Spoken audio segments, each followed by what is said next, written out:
Assalamualaikum warahmatullahi wabarakatuh. Selamat datang kembali di channel Lambe Horor. Tentunya masih dengan Wira yang akan menemani kalian untuk beberapa menit ke depan. Kali ini kita akan lanjutin cerita yang kemarin yang sempat berhenti di bagian paling menegangkan. Pasti pada penasaran kan lanjutannya gimana? Tenang, di episode kali ini kita bakal masuk ke bagian yang jauh lebih seram dari sebelumnya. Tapi sebelumnya, buat yang belum subscribe terlebih dahulu. Biar nggak ketinggalan lanjutan cerita horor lainnya. Cuma di channel Lambe Horor. Udah siap? Cari tempat ternyaman kalian. Langsung saja kita lanjutin cerita yang kemarin.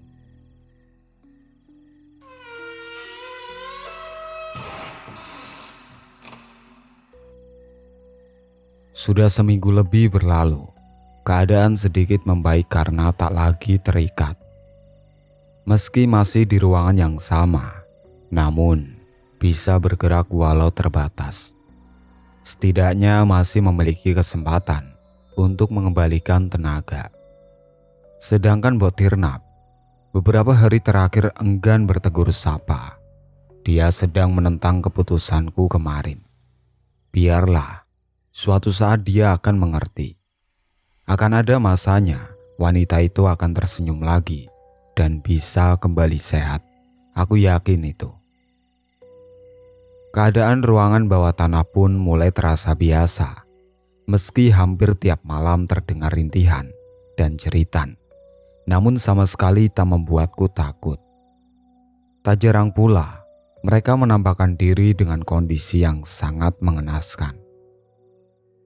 Mbok, aku mencoba memulai memanggil wanita yang sedang duduk terpejam itu untuk memastikan keadaannya.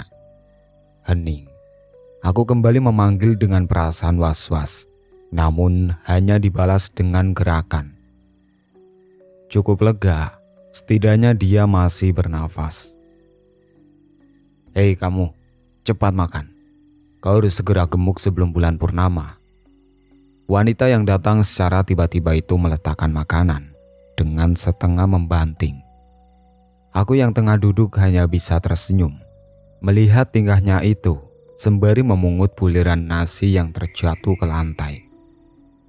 Jika saja berada di luar penjara, mungkin aku sudah memberinya pelajaran. Apa bisa aku ke kamar mandi sebentar? Tanyaku santai sembari memasukkan sesendok nasi ke mulut. Tunggulah Anan, dia yang akan mengantarmu. Jawabnya sembari meletakkan sepiring nasi tanpa lauk di depan sel Mbok Tirnap.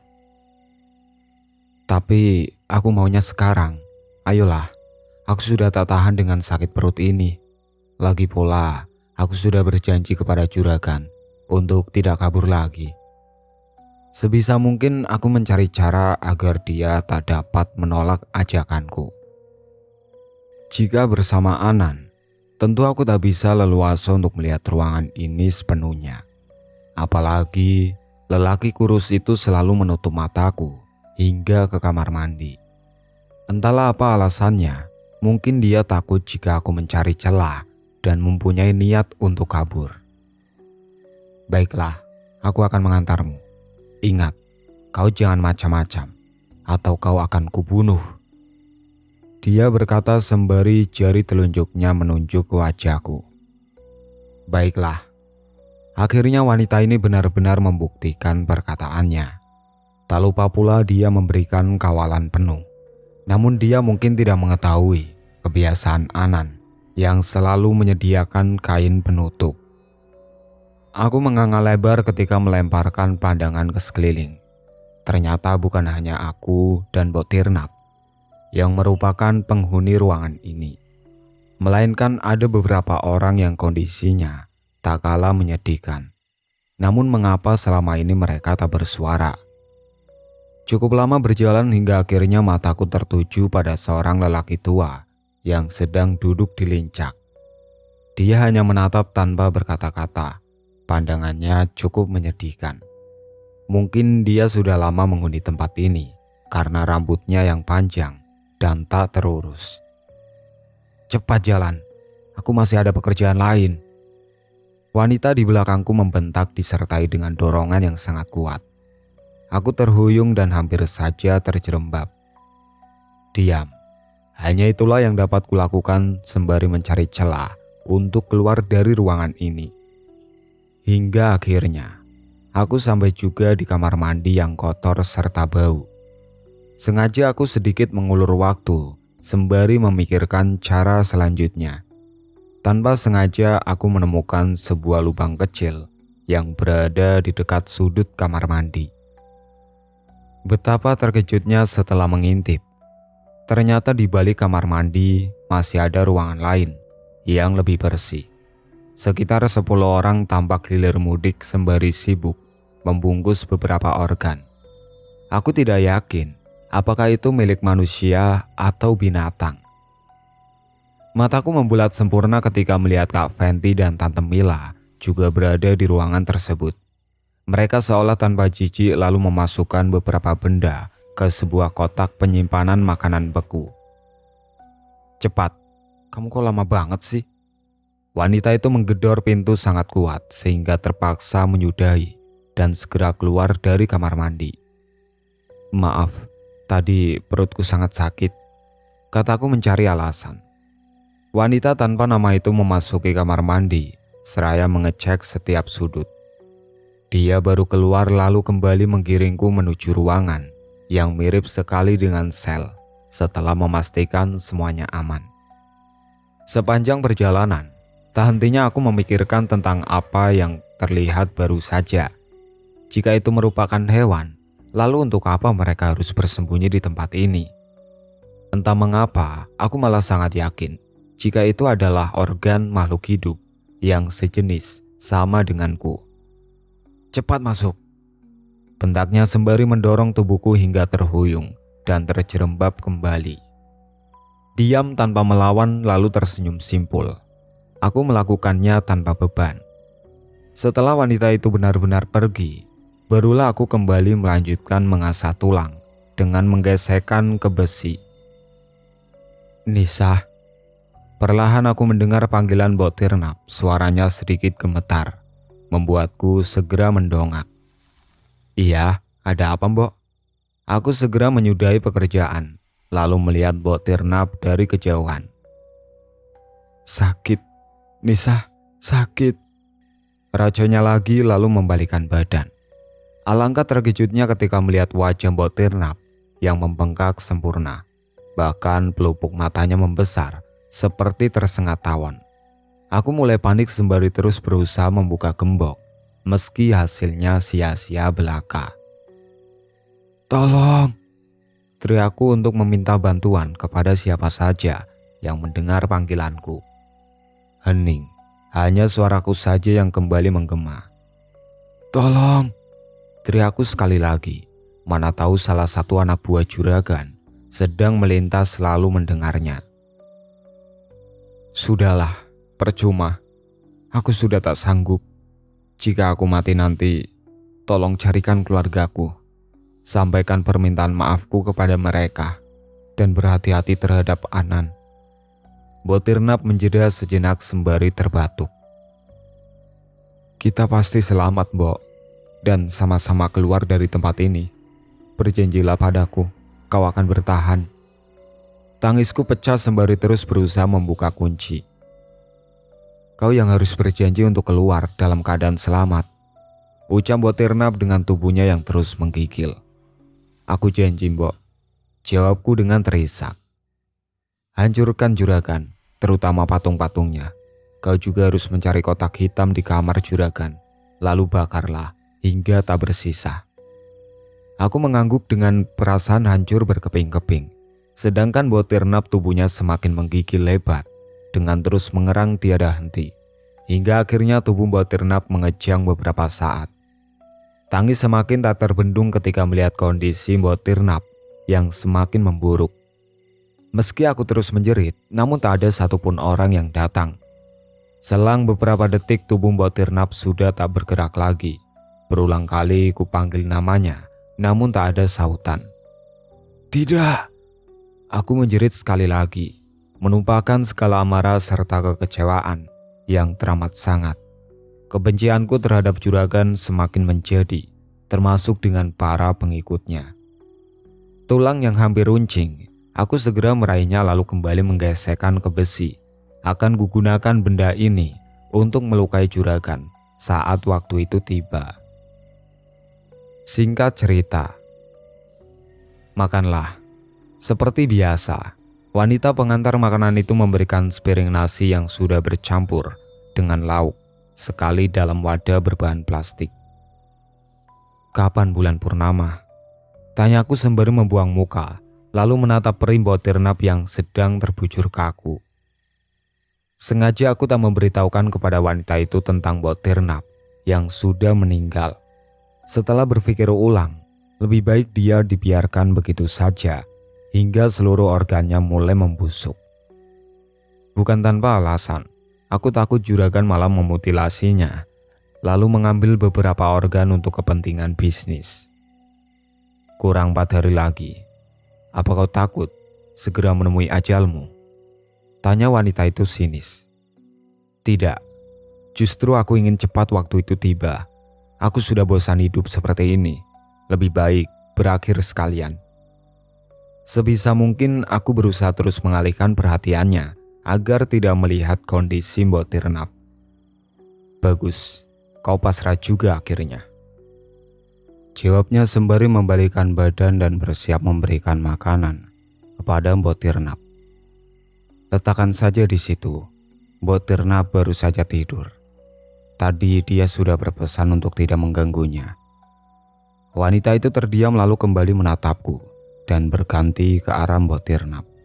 Semoga saja dia percaya dan bergegas meninggalkan tempat ini sesegera mungkin. Tanpa berkata-kata lagi, dia melangkah pergi dengan tergesa-gesa. "Maafkan aku, Mbok. Maafkan aku." Sesak rasanya membiarkan dia seperti itu. Harusnya dia sudah disucikan sebagaimana mestinya, lalu dikuburkan secara layak. Seraya terus sesenggukan, aku membalikkan badan lalu memeluk lutut erat sekali. Saat tenggelam dalam kesedihan itulah, sayup-sayup terdengar suara anjing yang saling bersautan. Aku segera menghapus air mata lalu bergegas mendekati jeruji besi. Ada apa gerangan? Kenapa perasaanku mulai tak enak? Tak hentinya aku terus bergumam sembari terus memastikan jika aku salah menebak.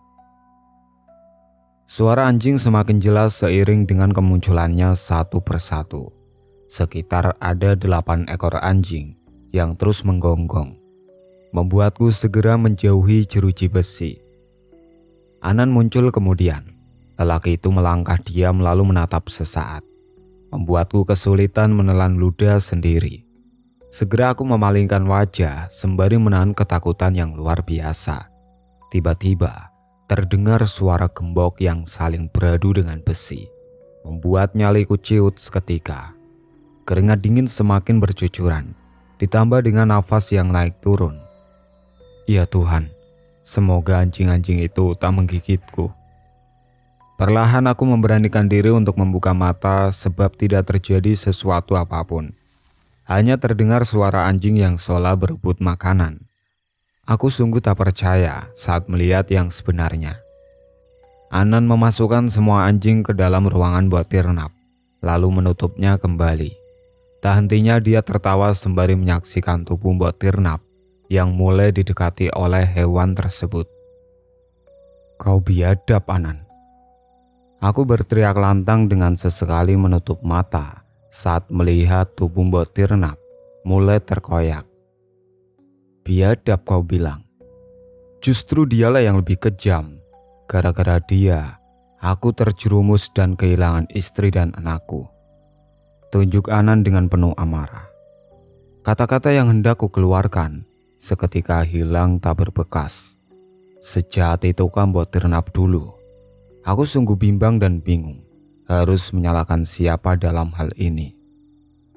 Kau pikir aku tidak tahu jika wanita itu telah mati? Salah Nisa.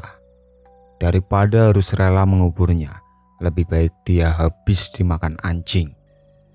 Anan terus saja meluapkan amarah. Aku bungkam sembari terus sesenggukan. Di satu sisi tak tega melihat tubuh Mbok Tirnap yang berserakan. Namun jika melihat Anan, dia seolah memendam kekecewaan yang sangat mendalam.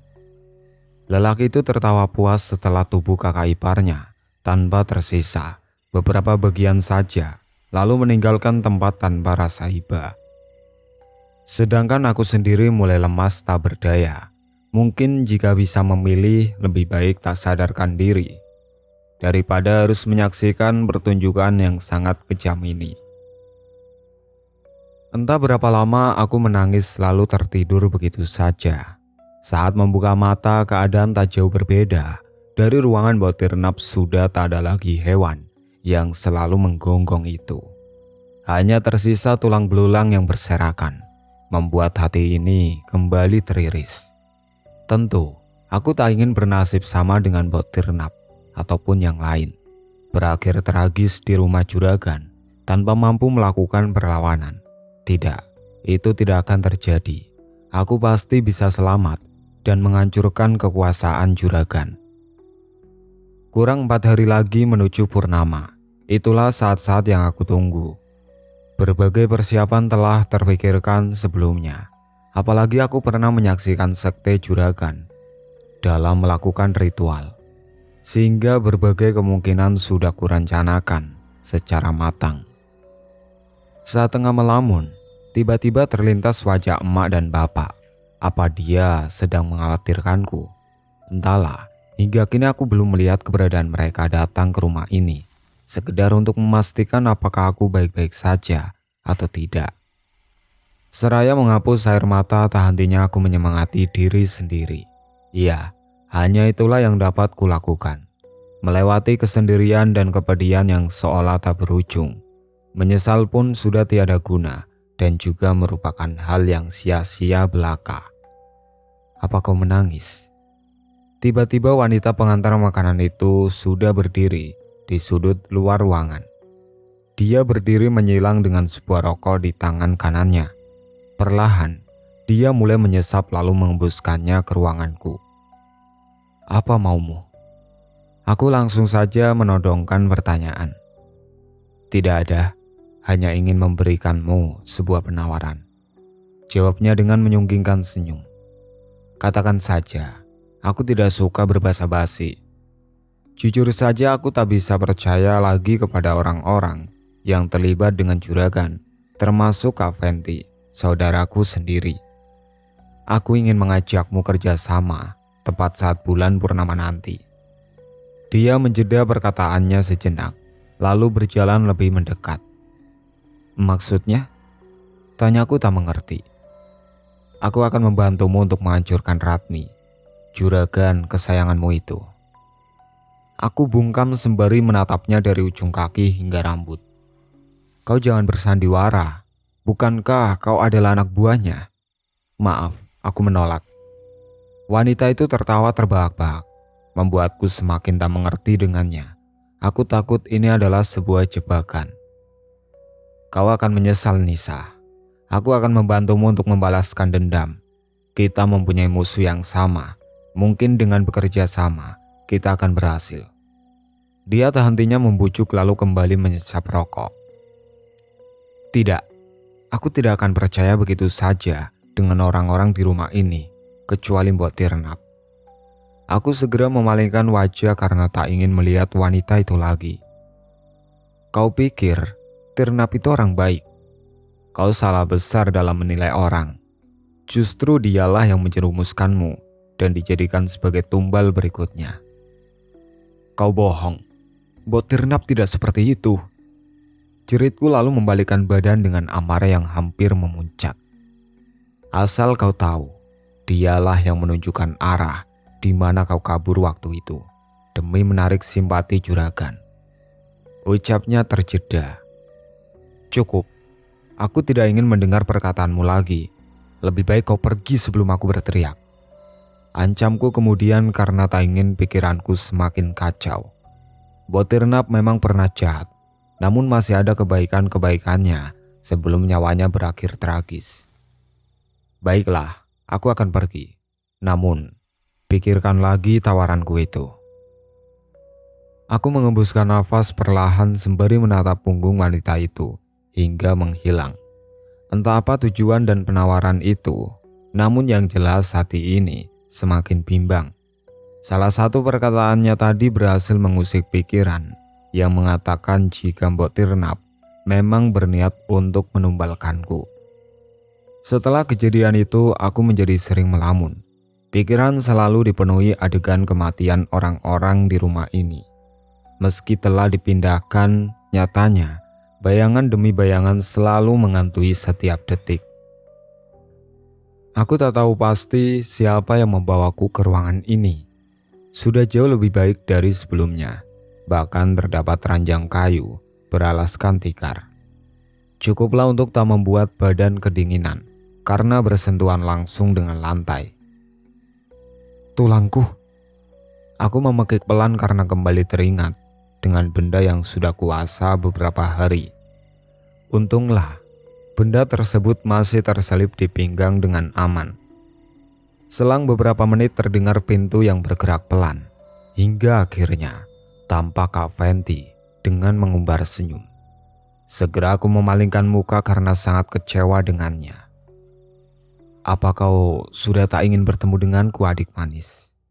Kak Fenty berjalan semakin dekat lalu menyentuh pundakku dan mengelusnya. Jangan sentuh aku.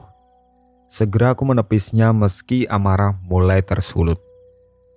Aku berusaha untuk tak bertindak apapun karena tak ingin merusak rencana sebelumnya. Baiklah Tuan Putri, aku membawakan sesuatu untukmu. Umurmu kan sudah tinggal beberapa hari lagi. Jadi nikmatilah hingga waktu itu tiba. Kak Fenty meraih daguku dan memaksa untuk melihat dirinya. Manusia boleh berencana. Kau seakan lupa jika yang mengantarkan hidup dan mati seseorang adalah Tuhan. Wah, pintar sekali kau berceramah ya.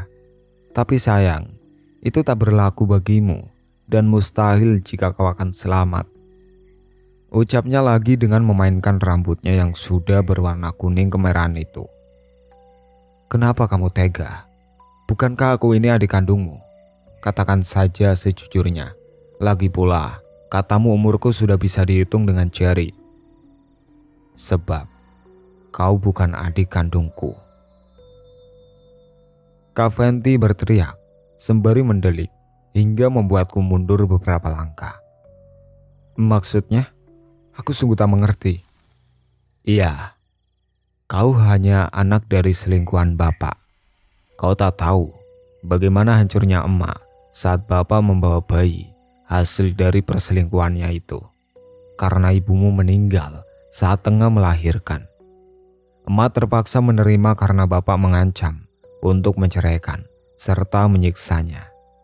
Hampir setiap malam mereka bertengkar, sementara kau sedang asik meminum susu. Adilkah itu? Kak Fenty semakin meluapkan amarah. Tapi aku tidak tahu, Kak. Iya, kau tak tahu. Tapi kami yang merasakannya. Lihatlah dahi ini. Gara-gara melindungi emak dari pukulan bapak, aku terbentur sudut meja hingga berbekas. Namun setelah kau tumbuh dewasa, emak malah lebih menyayangimu daripada aku dan Rinda. Maafkan aku, ucapku terbata. Tiada maaf bagimu, Nisa. Kau harus menanggung semua penderitaan yang aku alami selama ini dan menghasilkan pundi-pundi rupiah untukku. Jadi, semua ini rencanamu? Tanyaku memberanikan diri. Tentu saja. Aku terpaksa melakukannya kepada lelaki tua itu agar bisa mati secara perlahan. Bahkan berkat merayu Tante Mila, emak terlibat hutang dengannya. Kak Fenty semakin tertawa lepas, sembari terus mengitariku yang tengah terpaku mendengar penuturannya. Jadi, tanyaku lagi setengah tak percaya. Iya, Alasan bekerja dengan juragan hanyalah kedok semata agar emak tidak curiga. Sebenarnya aku dan Tante Mila sudah menjualmu kepada juragan untuk dijadikan tumbal. Apalagi kau masih perawan kan? Tanyanya terkekeh. Kau sungguh licik. Aku mengepalkan tangan dan bersiap untuk memukulnya, namun kembali kuurungkan. Pintar lebih tepatnya. Sayang jika tubuhmu tak berguna. Kak Fenty semakin mengeraskan tawa seperti orang yang sedang kesurupan. Sungguh tak kusangka dia telah merencanakan semua ini dengan hampir sempurna. Karena dendam, dia bahkan rela menyakiti orang tuanya sendiri, bahkan rela menghalalkan segala cara untuk mendapatkan kekayaan. Ya sudah, aku pergi dulu. Selamat menikmati detik-detik terakhirmu ya. Aku semakin geram, namun tak bisa bertindak apapun. Biarlah dia bisa berbahagia di atas penderitaanku. Namun suatu saat nanti, aku bisa membuktikan jika kejahatan tak bisa selalu berjalan dengan mulus. Lihat saja Fenty. Tanpa terasa, waktu itu pun tiba. Berbagai makanan sudah terhidang di meja sedari pagi. Namun aku hanya berani menyentuh buah saja. Sedangkan untuk minum sengaja aku memilih air keran di kamar mandi demi menghindari hal-hal yang tak diinginkan. Belajar dari pengalaman kemarin saat mendengarkan pembicaraan Botirnap dan juga Anan yang mencampur jus dengan obat tidur. Aku takut hal itu terjadi kembali. Tak sadarkan diri, lalu nyawa tak bisa kembali. Seketika bulu kuduk berdiri, membayangkan tubuh menjadi santapan mereka. Bukankah itu sangat mengerikan? Hampir seharian penuh tak hentinya tubuh mengeluarkan keringat dingin, serta jantung yang berdegup kencang. Semoga saja nanti berjalan sesuai rencana. Jikapun gagal tak apa, yang penting aku sudah berusaha semampunya. Kamu pasti bisa, Nis. Tenangkan dirimu. Tak hentinya aku menyemangati diri sendiri, seraya mengatur nafas yang mulai tak beraturan. Sejenak aku terdiam, menatap diri sendiri di depan cermin. Pikiranku kembali melayang, di mana saat bersama dengan bapak serta emak, mereka sangat menyayangiku. Bahkan tanpa sadar, ada hati yang tersakiti. Nis, emak bangga memiliki anak sepertimu. Ucap emak ketika aku selesai membantunya bekerja menjadi buruh cuci tetangga. Iya mak, sekarang makan dulu ya. Aku menyodorkan sepiring nasi beserta lauk sekali. Kamu sendiri sudah makan nak? Bukankah ini jatahmu? Tanya emak dengan menyodorkan kembali ke hadapanku. Emak makan saja. Nisa masih kenyang kok. Aku mulai berbohong karena tak tega melihat emak harus mengganjal perut demi anak-anaknya. Tanpa diduga, perut malah berbunyi karena menahan lapar. Tuh, kamu bohong lagi ya, dasar anak emak. Sini, kita makan berdua. Ucapnya sambil menggelitiku. Kami akhirnya makan sepiring berdua meski hanya dengan lauk seadanya. Aku kembali menghapus air mata ketika mengingat kenangan itu. Emak memang tiada dua, selalu ada. Bahkan membela aku ketika dijahili oleh Kak Fenty dan Kak Rinda. Namun siapa sangka wanita yang hampir mendekati sempurna itu ternyata bukanlah ibu kandungku. Meski aku merupakan anak dari hasil hubungan gelap, emak mau menerima bahkan memperlakukanku selayaknya anaknya sendiri. Begitu mulia hatinya dan rela menutupi kebenaran diriku. Terbuat dari apakah hatinya? Jika aku berada di posisinya, belum tentu aku bisa melakukan hal serupa. Cepatlah, bersiap. Anan muncul secara tiba-tiba dan berhasil membuyarkan lamunanku. Aku mengangguk pasti. Lelaki itu kembali meninggalkanku seorang diri setelah meletakkan segelas minuman di atas meja. Perlahan aku mulai menanggalkan baju lalu menggantinya dengan kemben.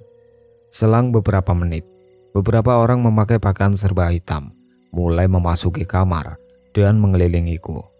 Sungguh, Saat ini aku tak dapat berpikir jernih karena menahan gugup. Saat itulah aku mengingat Tuhan, lalu melafalkan doa apa saja di dalam hati. Tiba-tiba, dua orang memegangi tanganku lalu memaksa untuk menenggak minuman yang baru saja dibawa oleh Anan. Semakin memberontak, semakin pula mereka menguatkan pegangannya, hingga akhirnya aku terpaksa meminum hingga tandas. Begitu tersadar, aku terkejut karena sudah berada di atas sebuah meja panjang. Suara-suara aneh terdengar saling bersautan, menandakan jika ritual tengah berlangsung. Sekuat mungkin, aku berusaha untuk tetap tenang sembari melirik parang berkilau sempurna yang terletak tak jauh di mana aku terbaring kini. Tenang Nisa, tenang. Gumamku seraya mengontrol tubuh agar tetap tak bergerak. Selang beberapa detik, juragan mulai terpaksa menyiram tubuhku dengan air bercampur dengan aneka kembang. Saat itulah aku kembali memejamkan mata ketika hampir mencapai kepala. Usai penyiraman mereka kembali tertunduk sembari memejamkan mata seperti biasa. Para kaum kerdil mulai mengambil alih ritual dengan menggantikan posisi juragan, lalu berteriak dengan bahasa tak ku mengerti. Sekarang waktunya Nisa, jeritku dalam hati. Tanpa menunda lagi, aku segera melompat lalu meraih parang panjang yang tergeletak begitu saja di atas meja. Secepat kilat pula, aku berlari ke arah juragan, lalu menjadikannya sebagai sandera. Semua orang mulai panik dan ritual mendadak gagal seketika. Jangan mendekat, atau aku akan menebas parang ini ke leher juragan. Semuanya diam di tempat tanpa terkecuali. Aku berteriak lantang seraya menyeret tubuh juragan hingga mendekati patung. Tiba-tiba saja patung mengeluarkan asap sembari terdengar lengkingan keras dari dalamnya. Sebelum makhluk mengerikan itu muncul, kakiku menendang bokor hingga isinya berserakan. Beberapa orang kerdil berusaha mendekat dan aku terpaksa melukai leher juragan sedikit agar mereka berpikir ulang. Hentikan, dia bisa membunuhku. Juragan terus berteriak sembari berusaha agar tetap tak terluka. Bagus, sekarang perintahkan anak buahmu itu untuk menghancurkan patung ini. Hancamku kemudian dengan geram. Juragan terdiam sesaat. Mungkin dia sedang berpikir. Terpaksa aku semakin menguatkan jepitan tanganku di lehernya. Baik, ucapnya lagi yang membuat kaum kerdil menganga sempurna. Kau ingin menentang yang mulia Ratmi, ucap salah satu kaum kerdil. Cepat lakukan, atau kau yang akan menjadi tumbal berikutnya. Hancamku kembali kepada juragan. Ayo, hancurkan patung itu, teriak juragan kemudian dengan suara lirih. Hening, mereka tidak ada yang berani mendekati patung. Lalu terlihat Anan menampakkan keberadaannya. Dia lekas menghantam patung sekali dengan kursi, hingga sebuah benda berkilau terlempar begitu saja, lalu menggelinding tepat di depanku. Seluruh asap serta lengkingan seketika lenyap, dan kini digantikan dengan orang kerdil yang menjerit histeris. Bahkan ada pula yang terlihat berguling-guling di atas lantai sambil berteriak kesakitan. Wajah mereka mulai berubah. Bahkan ada pula yang tubuhnya mulai meleleh tanpa sebab. Sekarang, lepaskan dia. Anan masih berusaha mendekat namun bisa dicegah olehku. Tidak semudah itu pria licik. Aku menyunggingkan senyum seraya semakin mendekatkan parang ke leher juragan. Bergerak sedikit saja, tentu leher juragan akan tersembelih. Anan mendengus kesal lalu kembali melontarkan pertanyaan. Apalagi maumu? Tanya Anan kemudian. Bawa kotak hitam yang berada di kamar juragan dan serahkan padaku. Jawabku yang membuat Anan serta juragan terkesiap. Tidak, aku tidak akan mengizinkannya, ucap juragan keberatan. Begitu, baiklah, jangan salahkan aku jika bertindak kasar. Aku kembali menggoreskan sedikit ke leher juragan hingga darahnya menetes ke lengan. Jangan, Aku akan mengambilnya.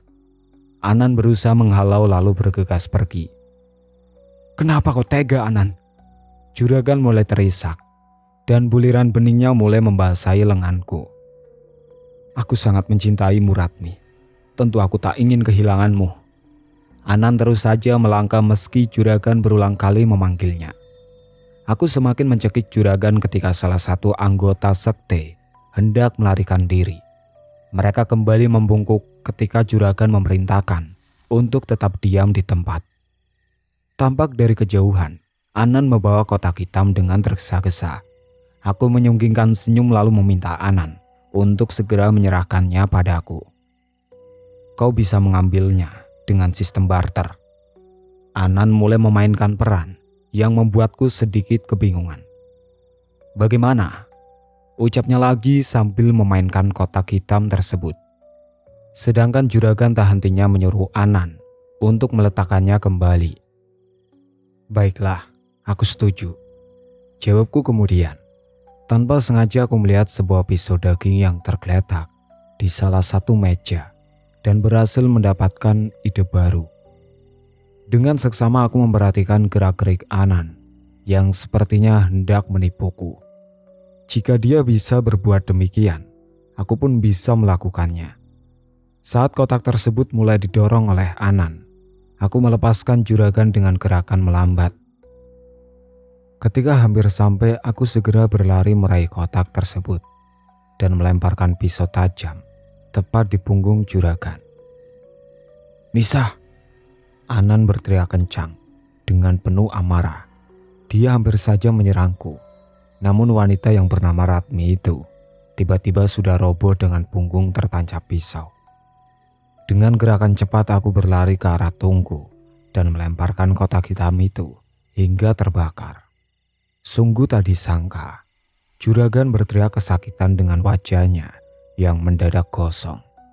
Semua anggota sekte menganga ketika juragan menanggalkan busananya satu persatu, diiringi dengan jeritan meminta air untuk segera disiramkan ke tubuhnya. Anan yang hendak menyerangku berbalik badan, lalu menghampiri juragan yang hampir sekarat. Ini merupakan keuntungan besar bagiku, memberikan peluang untuk menyerang siapa saja yang hendak melawan. Entah keberanian dari mana ini muncul, seakan dirasuki sesuatu.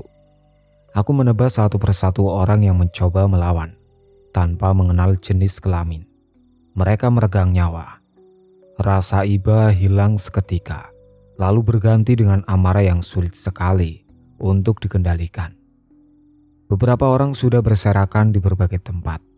Bahkan pakaian yang kukenakan sudah dipenuhi oleh darah manusia-manusia laknat itu.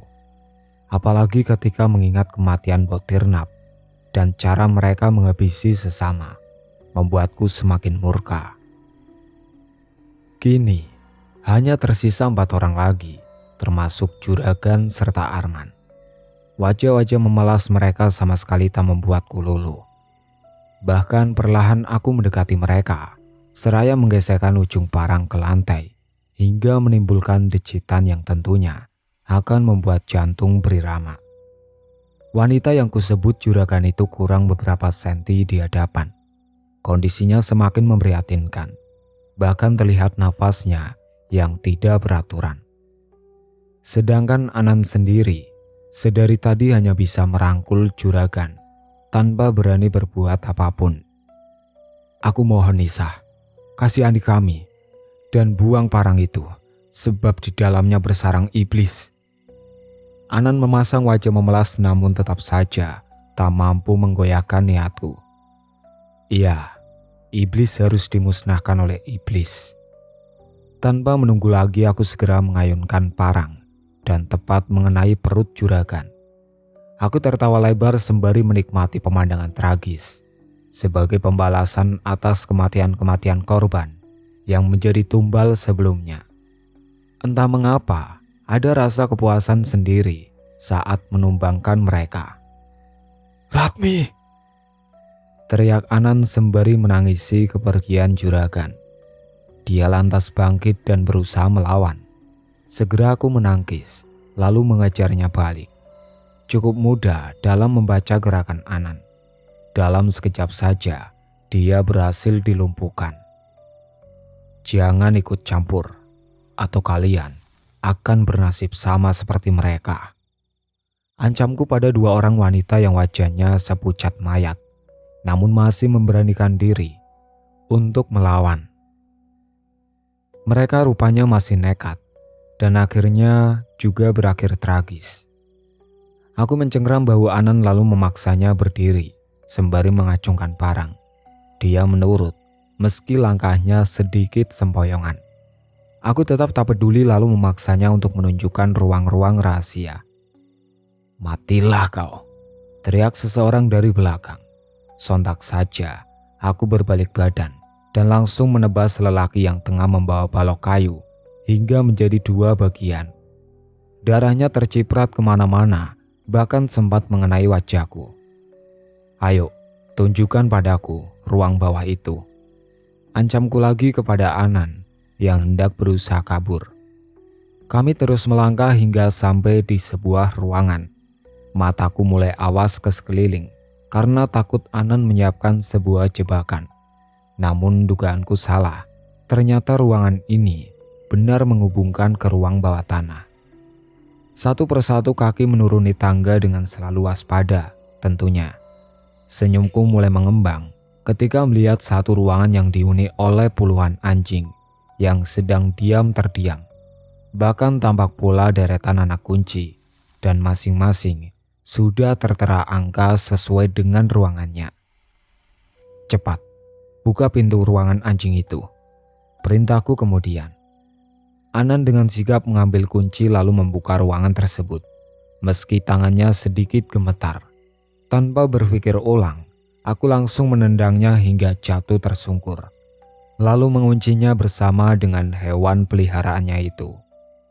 "Lepaskan aku, Nisa. Maafkan aku. Tolong beri kesempatan sekali lagi." Anan terus berteriak, namun aku hanya membalas dengan senyum meledek. Dengan parang masih di tangan, aku meraih anak kunci lalu kembali melangkah. Menyusuri ruangan demi ruangan, seraya terus waspada. Hingga akhirnya, langkah terhenti karena terdapat dua persimpangan. Sejenak aku bingung lalu memilih yang ke arah kanan. Suasana masih hening, seolah tak ada tanda-tanda kehidupan di ruangan ini. Apa aku salah jalan? Sebab sangat berbeda dengan ruangan yang pernah dihuni olehku dan juga Mbok Tirnap. Lalu tampak sebuah ruangan besar dan terlihat sangat bersih. Dahiku mengernyit. Apa ini adalah ruangan yang pernah kulihat saat berada di kamar mandi kemarin? Tanpa pikir panjang, segera aku membuka pintu perlahan. Namun sayang, dalam keadaan terkunci dan menggunakan sandi, tentu pula aku kembali teringat dengan film yang pernah tayang di televisi dan membutuhkan kecerdasan khusus untuk membukanya. Saat tengah berpikir itulah tiba-tiba terdengar pintu berbunyi. Aku segera bersembunyi hingga seseorang keluar dari pintu tersebut. "Jangan melawan," ancamku seraya mengapit tubuhnya dari belakang. "Apa maumu?" "Buka pintunya sekarang," perintahku lagi. Wanita itu diam tak bergerak ketika melihat parang yang sudah berlumuran darah dan dengan mudahnya menuruti semua kemauanku. Selang beberapa menit pintu akhirnya terbuka sempurna. Semua orang penghuni ruangan ini menatap kedatanganku dengan tatapan tajam. Bahkan ada dua orang yang sedang memegang pisau daging yang berukuran besar lalu berlari ke arahku. Aku mendorong wanita yang membantuku masuk tadi hingga terjerembab. Perkelahian pun terjadi dan dengan sigap dua orang lelaki itu bisa dikalahkan. Kini hanya tersisa satu wanita yang sedang menangis di sudut ruangan serta seorang anak kecil yang tubuhnya sudah tidak utuh lagi. Sepertinya mereka tengah melakukan operasi untuk kepentingan bisnis juragan. "Jangan bunuh aku," ucap wanita itu mengiba. Kedua tangannya memohon seraya bersimpuh. "Katakan, di mana Fenty dan juga Mila?" tanyaku sembari menarik kerah bajunya dengan kasar. Aku tidak tahu," jawabnya gugup. "Kau ingin mati ya?" Karena tak langsung menjawab, Segera aku mengayunkan parang dan kini hanya berjarak beberapa senti saja dari tubuh wanita itu.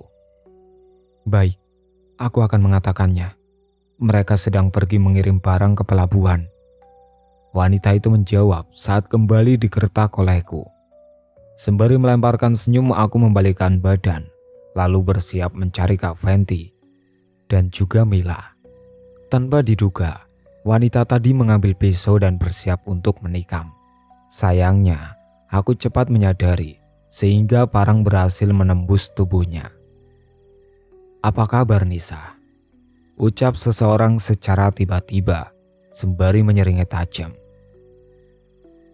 Juragan beserta Anan berdiri di dekat pintu. Hampir saja aku tak percaya dengan apa yang di depan mata.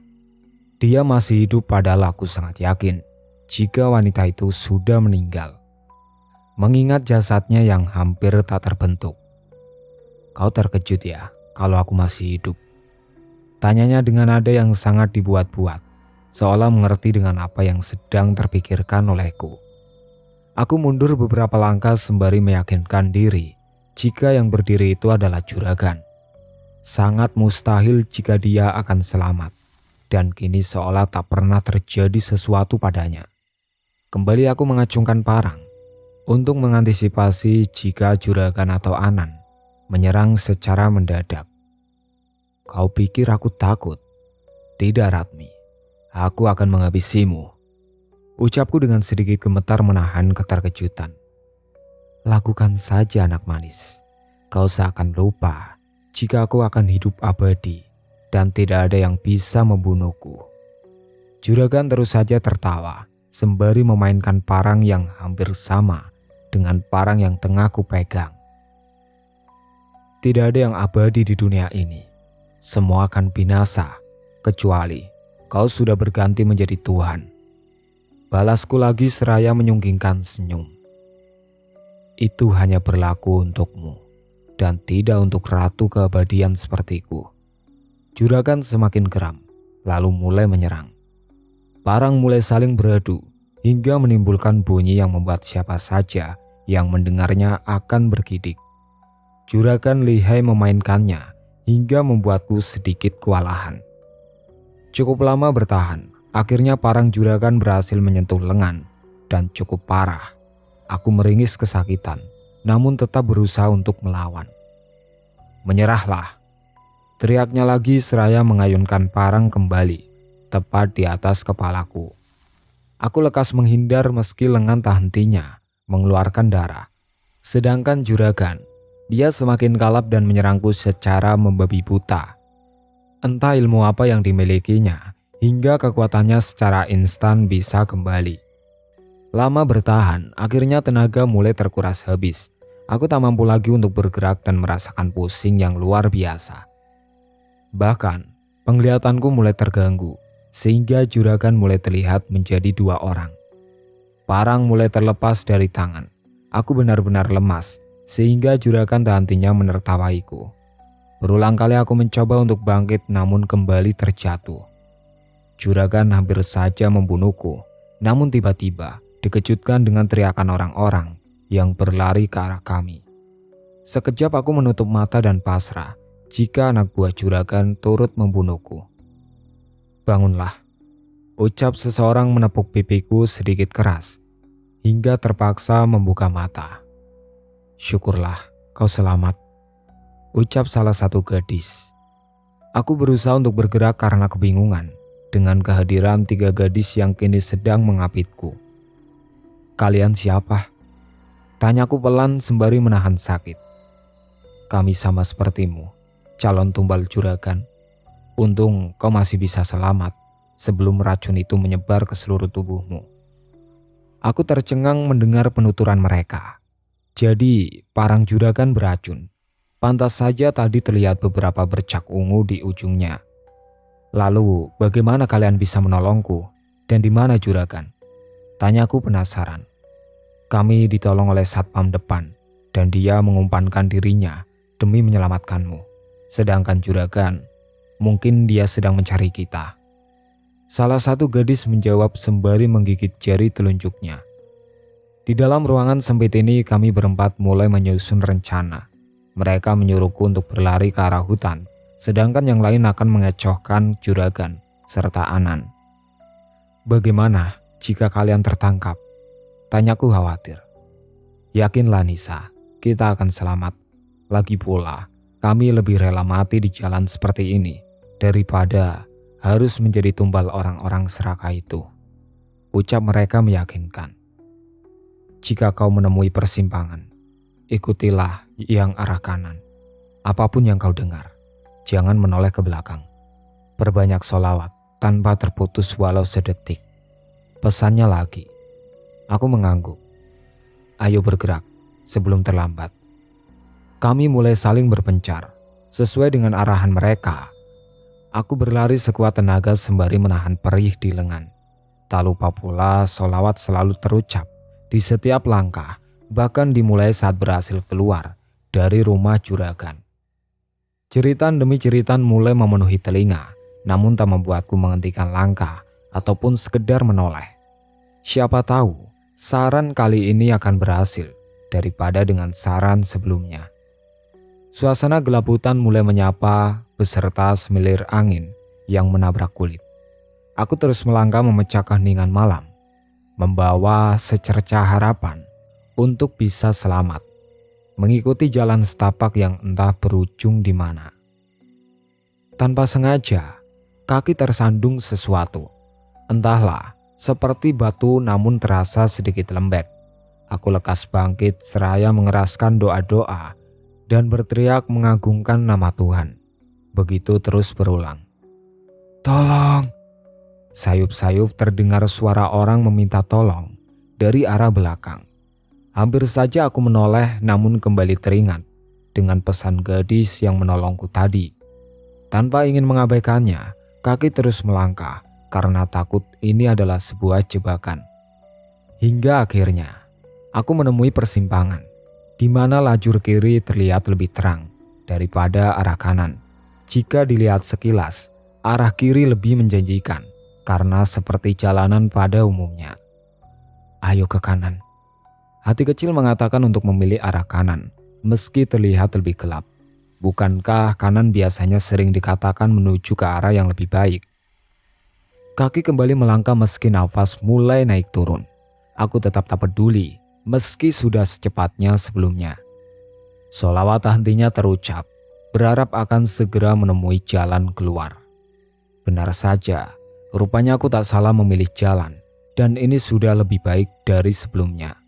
Kaki sudah sedikit lebih ringan, karena tak merasakan kerikil ataupun akar yang masuk ke jalan. Belum beberapa meter, telinga kembali terusik dengan tawa yang menggema, disertai angin yang membawa aroma kembang kenanga yang menusuk hidung. Sejenak aku terdiam untuk memejamkan mata, lalu melafalkan doa-doa pendek dengan suara lantang. Cukup lama aku melawan dengan hanya mengandalkan doa, hingga akhirnya makhluk tersebut mengerang beberapa saat yang disertai dengan angin. Aroma kembang seketika berganti bangkai dan tentu saja membuatku hampir muntah karenanya. Suasana kembali sedia kalah. Seiring dengan menghilangnya makhluk yang kuyakini memiliki tubuh besar itu, aku kembali melanjutkan perjalanan dan tetap tak berani menoleh ke belakang. Cukup lama berjalan akhirnya menemui persimpangan kembali. Kali ini aku mulai ragu dengan arah kanan, sebab arah kiri terlihat seperti menuju arah perkampungan. Beberapa obor tertancap di sepanjang jalan dan juga terdapat gapura kecil yang sepertinya terbuat dari bambu. Tampak sebuah perkampungan kecil yang tak terlalu jauh dari tempatku berdiri. Beberapa titik-titik cahaya bercecer dan mungkin berasal dari setiap rumah warga. Hampir saja aku memilih arah kiri, namun kembali mengurungkannya. Setelah berpikir ulang, perkampungan itu sedikit aneh karena masih menggunakan obor dan terkesan seperti perkampungan kuno. Bukankah zaman sudah modern dengan menggunakan listrik sebagai penerang? Dengan berat hati akhirnya aku memilih arah kanan yang tampak seperti semak belukar. Entah mengapa, hati kecil terus memberontak ketika hendak memilih arah kiri. Tanpa diduga, Arah kanan memiliki jalan yang sama dengan yang sebelumnya. Mungkin tadi penglihatanku sedikit terganggu sehingga terlihat sangat menyeramkan. Ingin rasanya untuk menoleh ke belakang untuk melihat kembali perkampungan tadi. Namun terngiang dengan pesan gadis itu. Badan mulai terasa pegal dan ngilu karena lama berlari dan berjalan. Ingin rasanya untuk beristirahat sejenak, namun hati ini masih ragu. Apalagi hingga detik ini belum bisa memastikan apakah sudah selamat dari kejaran juragan atau tidak. Selang beberapa menit sayup-sayup terdengar suara azan dari kejauhan. Aku mengelus dada sembari menitikan air mata. Tak hentinya mulut mengucapkan syukur karena sebentar lagi akan bertemu pagi. Seakan dihantam palu godam ketika mendengar suara muazin. Betapa jauhnya aku dari Allah selama ini dan hanya mengandalkannya saat tengah kesulitan saja. Aku terus sesenggukan sembari terus melangkah, meratapi diri yang sudah jauh dari Tuhan. Ternyata sebaik-baik penolong adalah dari pemilik alam semesta ini. Aku bersimpuh ketika sampai di sebuah kampung, menyesali diri karena selama ini menjauh dari Tuhan, dan selalu mengatakan tidak adil karena tak bergelimang harta. Namun, kini aku sadar setelah Allah menyelamatkanku dari maut. "Kamu siapa, Nak?" Tiba-tiba seseorang menepuk pundakku dari belakang. Terkejut tentu saja. Aku masih tak berani menengok ke belakang karena takut jika dia bukan manusia. Kembali kulafalkan doa agar makhluk itu segera menghilang. "Astagfirullah," ucapnya kemudian yang membuatku semakin terkejut. Jadi dia manusia. Aku memberanikan diri untuk menoleh. Di bawah cahaya lampu terlihat seorang kakek tua yang tengah memakai baju koko lusuh lengkap dengan sarungnya. "Aku Nisa, tolong aku," jawabku sembari tak berhenti menangis. "Badanmu terluka. Siapa yang melakukannya, Nak?" Tanyanya lagi sembari mengecek lenganku. Aku tak langsung menjawab dan memilih terdiam. Air mata tak hentinya mengalir. Sulit sekali untuk mengatakan jika semua ini merupakan ulah dari saudaraku sendiri yang hendak menumbalkanku kepada juragan. Kakak itu membantu berdiri, namun aku sudah tak sanggup. Mata mulai berkunang-kunang dan kembali merasakan sakit kepala yang hebat. Aku ambruk seketika. "Alhamdulillah, kau selamat, Nduk," ucap wanita tua ketika aku kembali tersadar. "Aku di mana?" Tanyaku keheranan saat melihat sekeliling. Tampak kakak itu tadi tengah memegang segelas teh sembari tersenyum. "Minumlah dulu agar bisa lebih tenang, Nduk." Kakak itu menyodorkan minuman dan langsung ditandaskan olehku. Mereka kemudian membantuku untuk duduk lalu bertanya dari mana aku berasal. Dengan memantapkan hati, akhirnya aku menceritakan kejadian sebenarnya dan tentang apa yang kulalui semalam. "Ini desa paling ujung, Dok.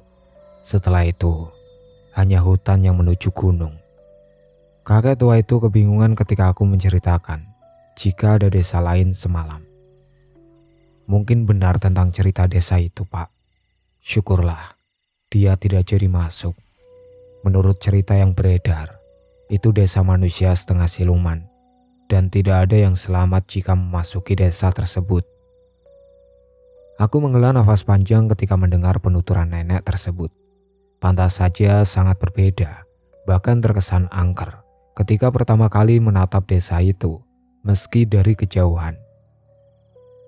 "Apa kalian juga mengetahui jika ada rumah besar di tengah hutan?" Tanyaku perlahan. "Iya, tapi tidak pernah melihat isi dalamnya. Kami tidak berani, meski banyak mobil keluar masuk ke rumah itu," jawab kakek dengan melemparkan pandangan ke segala arah. "Lebih baik kau segera pergi dari desa ini, Nduk, jika ada keterkaitan dengan mereka. Kami hanya orang kecil dan tak mau berurusan dengan mereka." Aku mengangguk dan mengerti alasannya. Lagi pula sudah saatnya untuk pergi agar dua orang di depanku ini tidak terkena imbasnya. Lambat laun juragan pasti akan mengetahui keberadaanku karena belum terlalu jauh. Kau bisa ikut truk sayur yang sebentar lagi akan menuju kota. Terimalah uang ini sebagai bekalmu di jalan. Sang nenek memberikan beberapa pecahan puluhan dan memaksa untuk diterima. Singkat cerita, akhirnya aku sampai juga di kota dengan selamat, meski harus melalui perjalanan yang cukup rumit dan panjang. Namun kini aku malah mempunyai masalah baru, di mana ada rasa bimbang dan juga takut jika kembali ke rumah. Setelah mempertimbangkan segalanya, akhirnya aku memilih untuk pulang saja ketika tengah malam. Ada hal yang harus diperjelas tentang identitas diri, serta alasan mereka menutupnya dariku. Hanya membutuhkan beberapa jam dari tempat persembunyian, aku sampai juga di depan bangunan yang telah menjadi tempat berlindung selama ini. Kaki mulai gemetar serta jantung yang mulai berirama. Belum mengucap salam, emak tiba-tiba membuka pintu dan tercengang saat melihatku tengah berdiri di depannya.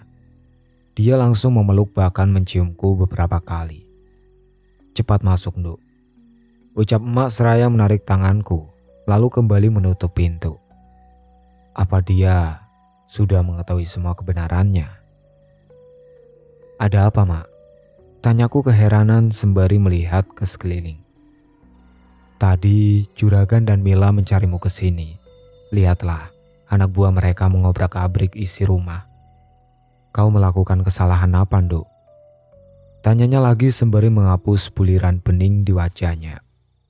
Aku menggeleng dan tanpa sadar juga ikut menangis. "Katakan sejujurnya, Nduk."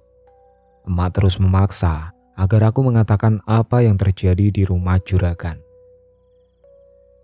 Aku telah membunuh pengikut Juragan, Mak." Dengan terbata-bata bibir mulai berucap. Seketika emak terkesiap sembari menyentuh dadanya. "Kenapa, Nduk?" tanyanya lagi dengan setengah tak percaya. "Karena mereka mau menumbalkanku, Mak. Semua hanyalah kedok. Ternyata mereka sudah menjualku untuk menjadi santapan, bahkan mungkin mengambil beberapa organ untuk dijual." Emak semakin terkejut.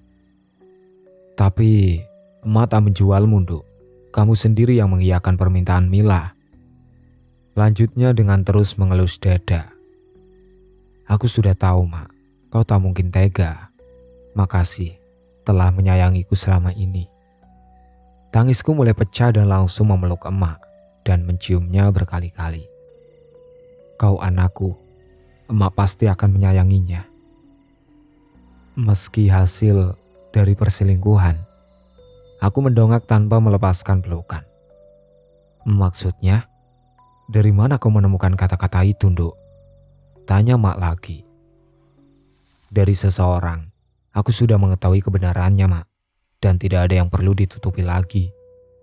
Jawabku pelan lalu tiba-tiba teringat dengan bapak. Seketika aku bingung dan mencari keberadaannya. "Maafkan emak, Nduk, karena tidak jujur selama ini. Tapi emak sangat menyayangimu seperti yang lain." Kami saling berpelukan dan menangis. Sungguh mulia hatinya yang mau menerima serta merawatku selama ini. Dia tidak peduli dari rahim mana aku berasal. Bahkan dia sendiri orang yang paling tersakiti, namun masih berlapang dada untuk tidak menghakimiku. "Di mana bapak, Mak?" tanyaku kemudian karena bapak tak ada di ranjang seperti biasa.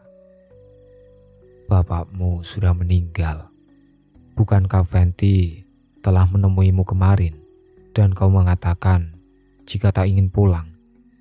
emak bertanya sambil terisak. Aku menganga sempurna ketika Kak Fenty tidak pernah memberitahukan apapun. Geram, tentu saja. Dia berhasil membuatku semakin kesal dengannya. Tanganku terus mengepal dan ingin segera meninju mukanya itu. "Fenty tak mengatakan apapun. Bahkan dialah..." Ucapku terpotong karena Kak Fenty tiba-tiba muncul sambil bersedekap dada. Aku terdiam beberapa saat hingga orang yang kusebut kakak itu berjalan lebih mendekat. Dia langsung memeluk dengan memasang wajah sedih. Pintar juga dia bersandiwara. Maafkan aku Nisa, aku sudah berusaha untuk menemuimu, tapi juragan tak mengizinkannya. Ucapnya yang berhasil memancing emosi. Ya sudah, yang penting kalian semua selamat. Emak mengelus punggung kami berdua. Aku terdiam saat melihat Kak Fenty yang menyungkingkan senyum. Bahkan dia memberikan isyarat dengan menggerakkan jarinya ke leher ketika emak sedikit menjauh. Dengan penuh pertimbangan, aku berniat melaporkan kasus ini kepada pihak berwajib agar kasus ini segera terungkap. Berbekal keberanian saja, aku dan emak mencari kantor polisi terdekat. Aku pasrah jika nantinya akan dijadikan tersangka karena telah menghabisi nyawa yang tak sedikit. Hal yang paling penting, tidak ada korban lagi setelah ini. Kamu pasti bisa, Nduk. Ucap emak dengan menggenggam erat jemariku untuk menguatkan. Aku tersenyum getir ketika melihat wajah emak. Tak dapat dibayangkan saat dia menerima kenyataan jika aku harus menghabiskan sisa hidup di dalam jeruji besi. Sungguh ini benar-benar menyiksaku. Kami kembali melanjutkan langkah tanpa bicara lebih banyak lagi. Saat tiba di pinggir jalan, sebuah mobil hitam meluncur dengan kecepatan sedang dan berhenti tepat di hadapan kami. Sekitar 4 orang turun dari mobil, lalu membekap kami berdua. Begitu tersadar, aku dan emak sudah berada di ruangan kosong, dalam kondisi terikat. Tampak juragan dan Anan duduk di kursi dengan angkuh, sembari terus tertawa. Siksa mereka. Juragan memberikan perintah kepada orang suruhannya. Jangan siksa ibuku. Ucapku geram sambil terus berusaha melepaskan ikatan. Kau sungguh anak baik, Nisa. Akan kukabulkan permintaan terakhirmu ini. Jawabnya sambil mendecap-decap. 3 orang lelaki mengapit tubuhku hingga ke hadapan juragan yang tak hentinya tertawa dengan penuh kemenangan. Kalau kau berteriak sakit sekali lagi, aku akan menyakiti ibumu ini. Juragan mulai memainkan belati di wajah emak sembari tertawa. Jangan lakukan itu. Siksalah aku hingga kalian puas. Ucapku sembari melihat ke arah emak yang mulutnya disumpah lakban. Mereka mulai mencambuk bahkan menendang tubuhku secara bertubi-tubi. Tidak ada jeritan. Aku hanya bisa menahan sakit tanpa mengeluarkan suara. Aku pasrah jika akan berakhir seperti ini. Asalkan mereka tidak melukai emak, walau hanya sekedar goresan kecil. Lama menahan perih, akhirnya pertahananku semakin melemah. Apalagi darah tak hentinya mengucur dari sudut bibir dan juga hidung. Pandangan juga mulai kabur, namun siksaan dari juragan tak kunjung mereda. Angkat tangan! Samar-samar terdengar suara, namun aku tak dapat melihat secara pasti siapa yang datang. Singkat cerita, kamu sadar juga, Nduk. Emak memelukku erat sembari terisak. Untuk kesekian kalinya aku mendengar kata sakti itu setelah sadar dari pingsan. Serasa diberikan kesempatan hidup berkali-kali dan aku sangat mensyukurinya. Ucapku terjeda karena tiba-tiba merasakan sakit yang luar biasa di sekujur tubuh. Polisi telah menangkap mereka, termasuk kakakmu, Nduk. Fenty dan juga Rinda. Mereka ternyata terlibat dalam sindikat haram. Emak terus terisak. Dapat kurasakan bagaimana hancurnya perasaan emak saat ini. Mustahil jika dia rela Kak Fenty dan Rinda ditangkap polisi. Bagaimanapun juga dia adalah anak kandungnya sendiri. Tidak ada seorang ibu yang tega melihat anaknya menderita. Tanpa terasa, aku ikut tenggelam dalam kesedihan emak. Entahlah siapa yang berhasil melaporkan juragan kepada pihak berwajib dan datang sebelum aku meregang nyawa. Nisa, bagaimana kabarmu? Seorang gadis yang tak begitu asing datang dengan membawa buah tangan. Tanpa bisa menjawab, aku hanya mengedipkan mata sambil tersenyum, menandakan jika sedang baik-baik saja. Baik dalam artian mensyukuri karena nyawa masih melekat di badan. Semua ini berkat Munis. Kami sangat berterima kasih. Berkat kegigihanmu, semangat kami bisa bangkit. Rumah juragan telah didatangi polisi dan menyelamatkan orang-orang yang tersisa, termasuk suami juragan yang telah lama disekap. Ucapnya tertunduk. 2 orang lagi yang menyelamatkanmu kemarin, nyawanya tak tertolong lagi karena dicincang oleh juragan. Hanya aku yang tersisa, sebab bisa secepatnya bersembunyi dan keluar dari hutan saat pagi. Gadis yang belum kuketahui namanya itu melanjutkan cerita. Aku hanya bisa terdiam tanpa kata-kata, hingga akhirnya kepala mendadak sakit, serta tubuh yang mulai gemetar hebat. Emak mendadak berteriak seraya memanggil dokter berkali-kali. Pandangannya juga mulai bermasalah. Tampak bapak sedang tersenyum, seraya mengelus rambutku dengan lembut. Pun di sekeliling, ada seorang ibu setengah baya tengah menunggu sembari melambaikan tangan.